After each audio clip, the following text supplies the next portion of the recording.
be done,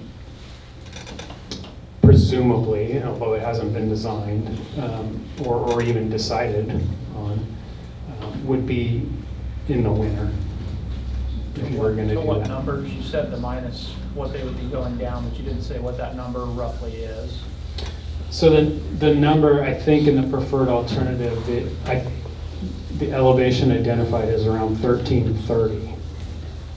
That's about 40 feet above the diversion tunnel elevation.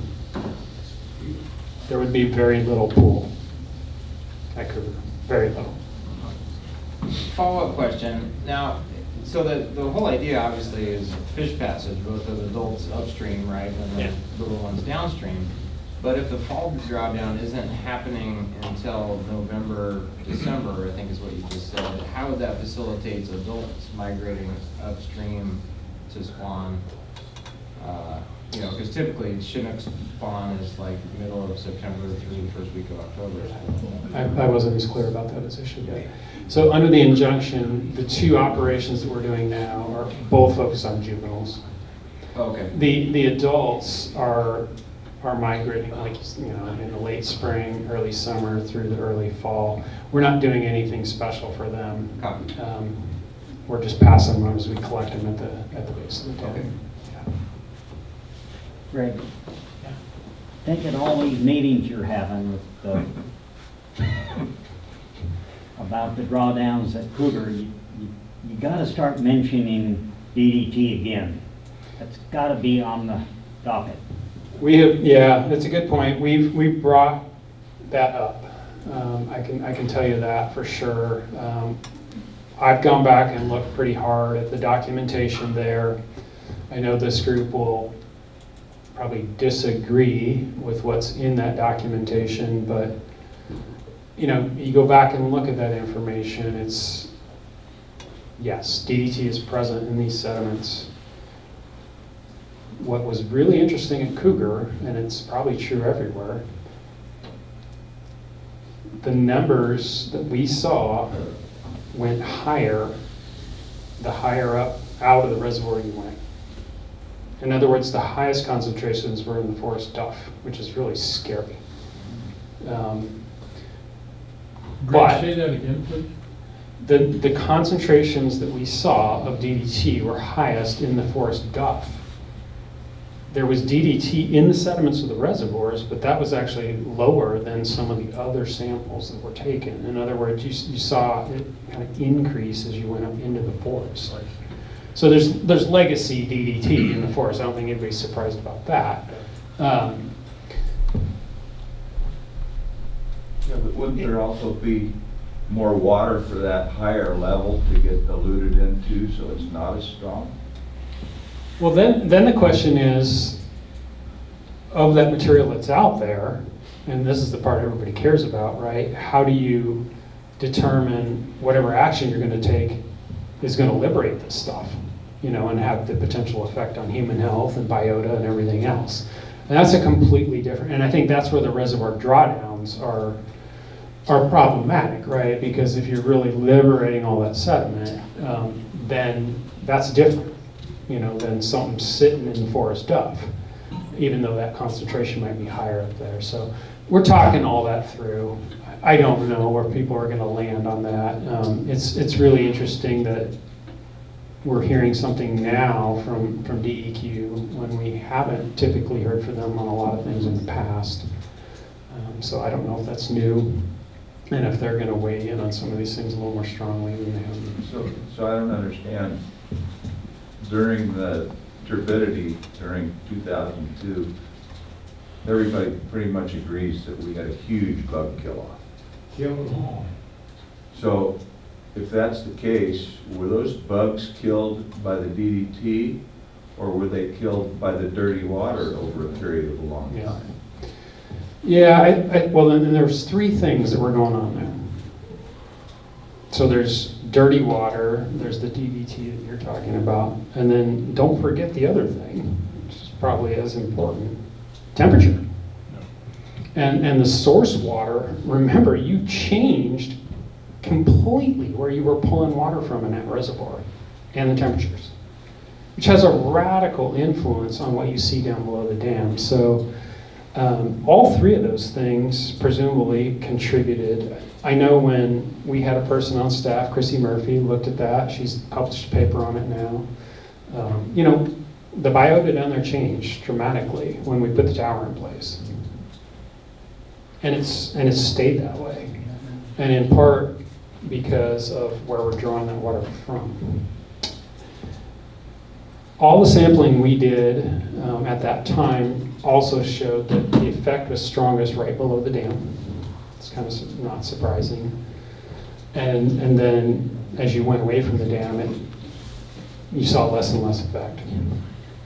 And so I can't tell you, Gary, what contribution was the temperature, what contribution was turbidity, what was DDT, what was the effect of the dam itself. I don't know to what extent each of those variables influenced that. I know that all of those probably contributed on some level. So what's that gonna do to the water down to, say, Harrisburg, fishing down through there? What's the bug life gonna be? Yeah, so if you had to ask me, am I worried about the turbidity and the bug life? I'm less worried about that than I am maybe about the flows and things like that, temperatures. But I could be wrong about that. I mean, we have huge scouring flows. We know, right? I mean, we know that really, can influence that. You're not going to get me to stand up here and say having high turbidity for 4 months was a good thing for bugs or fish. It wasn't. It wasn't. Do I think there was direct mortality on fish associated with the turbidity alone? No. Why? Well, because we had 1 million fish in South San Diego hatchery that were sitting there in the turbidity the whole time. And we were asking ODFW how they were doing and monitoring those groups of fish. And sure, yeah, there's irritation in the gills. There's a little more disease expression. There's some things, but we didn't see a large-scale fish kill. And we were collecting live fish every day out of Green Peter in the screw traps at a very high rate all through that drawdown. It looked bad. There was a lot about it that was really bad, but I don't have any data that suggests there was an actual fish kill But associated. if your turbidity affects your bugs and you have fewer bugs, then you're gonna have a fish problem later on. I agree. You can have that. Absolutely. Are there any projections or expectations as to how this is going to affect the temperature with the drawdowns? At Cougar specifically? Yeah. Yeah. So not all drawdowns are the same. In the case of Cougar, because you're going to pull this pool down to only like 500 acre feet, which is really small. Yeah. Basically, what you're going to end up with is a pool that doesn't stratify, a pool that doesn't. So, all the modeling we have suggests that you're going to end up with essentially the above dam temperature regime below Cougar. So you're almost removing the temperature effect of the dam by. That's not true of all drawdowns. Yeah. Some of these drawdowns where we're doing this in the late fall have tremendous impact on temperature, but the one that's being considered a Cougar should not. There's a serious question wrapped in kind of a silly thought. So getting adult fish above a dam to spawn that hasn't been anybody's trouble. That's Nope. successful. It's getting the smolt to then go back out. That's everybody's problem. Nobody's figured that out. So that's why we have to draw it down to river levels to get the smolts to go out successfully. So it's too bad we don't have a pre-existing structure below these dams that could supplement those smolts going out, like a hatchery program. You do have a hatchery. There you go. Oh, is there something? There's a hatchery Is there program. something that, so what's happened? How have we made this full circle? Why aren't you guys just pouring, I know, yeah, why aren't you guys just pouring money into Because hatcheries? hatchery fish are back, come on now. I wish my dad was here. So my dad thinks I'm a complete moron and that we should just produce more Chinook salmon smolts. And how stupid are we? And that would solve all the problems and the killer whales would be fine, and everybody'd have tons of fish to fish for, and it's just, you guys are morons. You'd probably get an amen or two. So that's my loving father, who I talk to once a week. This, I'm not gonna go down today, this Hatchery Wildfish Road. I get myself in a whole lot of trouble every time I do it. My point. I will is, say how do we this, help? How do we let's help? say this about the science. There is science that suggests we should be very careful about how we manage hatchery fish and their interaction with wild fish. There's science that suggests that, not have to worry about it too much. And there's science that says it's a good thing. Supplementation is a good thing.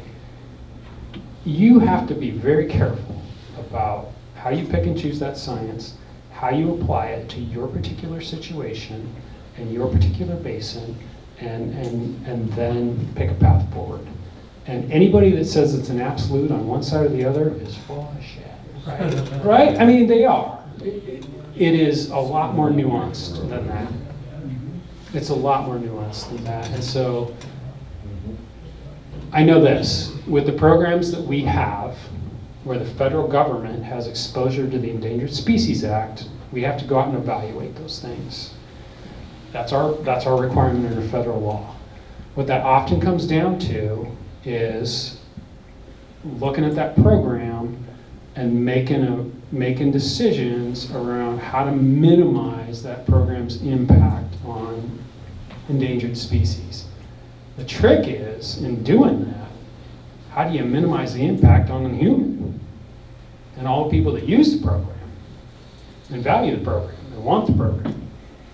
And that's tricky business. And so Jeremy was alluding to some of those things when he was talking about the Chinook fishery. You know, I mean, it is complicated. And, but, you know, you just work towards those things. You do the best you can. An integrated program, which is a program that tries to take the genes from wild fish and put as many of them into the program as possible. Why are we doing that? To make the two fish genetically as similar as possible, so that if they do stray, they do interact, it's not a big deal genetically. The flip side of doing that is what we're doing on the trout side, right? We have a what? And we were talking about trout from West Virginia a few hours ago. I mean, that's a segregated program. What you do is you make the fish as completely opposite of each other as possible so that they can interact. Because one of them's a fall spawner, one of them's a spring spawner. One of them, or you make them triploids, So there's different approaches for getting good outcomes. I get so, but is that not a way within the mandate, within the legislature that's going on now? I guess my point with the hatchery is that not something that would be? Does that not help you guys mitigate that or deal with that if we're just trying to get more smolts into the main stem river? I mean, yeah. So to get improvements considered under the Endangered Species Act, we couldn't, as a course of action, just produce more hatchery smolts and then say, look at all the fish came back from McKinsey. okay. I mean, it just doesn't, unfortunately, work that way. So it's not we have to have this program. Why? Because it's founding the reintroduction of fish above our dams. I mean, we need the program. And we need the program long term. And so, but we just, in having the program, we got to make sure that it is a program that complies with the ESA and, minimizes impact on wild fish and still hopefully maintains a really viable fishery in the long term. That's the goal. That's the goal. All right, I've talked way too long. One more. Why don't you guys get the pit tag thing going again up at Cougar? And Well, then we can help you. Get us those machines that we use, the monitors we use. So to which put pit down tagging below. are you talking about, so I know? Which one? For like Well, smolts? the one that goes inside the flesh, and then Yeah. you run this machine monitor thing over it and it comes So out we, with a so we number? are doing it, so we put tens of thousands of fish out there this year under the injunction to evaluate those operations. We're doing that for sure. That's a requirement. Okay, we can help. The question was, or somebody asked, how do you, can you get more mileage out of that by having some stuff down basin where you can see how these fish perform further down the system? That's where it kind of falls down. I think up close to the dam, we're gonna get that. And we're gonna have good We can get them information. down here. All you gotta do is get some bull trout and run that goddamn tag thing, pit tag thing over that bull trout and count how many beaks you're gonna get in there. Now you're getting into my territory. Those bull trout are my babies, you know that. I did all the foundational work on those critters. Okay. Totally different topic. In an event like we've just had with the power outages Yeah. and the BPA line is down, Yep. is there any possibility of activating the generator at Cougar to feed Lane Electric's Blue River substation? We can do something very limited in that regard in what we call, and I'm way out of my lane here already, but we can carry some of these lines to a limited extent with Cougar. We do it routinely up at Oak Ridge. Oak Ridge has some weird thing where it's an end. I don't know, it's the end of the transmission line or something. Anyway, we often carry Oak Ridge when BPA is doing maintenance and other things. We have the ability to do that on some level, but not in a way like, like associated with an event like this. To my understanding, I don't think we can just backfeed power into these downline, all this other stuff. I mean, I just don't know of a way to do it when the infrastructure is damaged, like it was in this particular event. Under a planned outage where we know that, BPA is bringing down this line for this maintenance, then we can do on some level something like that. But it's pretty limited. It's pretty But that limited. might be something I could pursue in Well, I can- conversations with the court. I can certainly get you in touch with people that know a heck of a Yeah. lot more about it than I do. Sure. Yeah, my understanding is there's a pretty Well, specific for set of emergency planning. circumstances that we can do something, but not, yeah, I without talking to you a little bit Yeah. more about the details, yeah.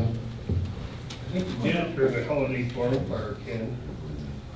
Because I think. Yeah, All right. that's why I'm asking about it. What- I will jump off stage, but catch me before I go out the door. Dana?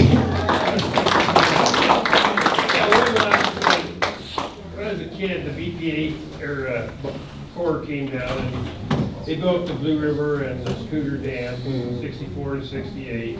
And their core principles was to provide flood control, recreation, provide jobs, and generate electricity. And we seem to have lost that whole core principles now. The only thing I can come from this is you need to hire better lawyers.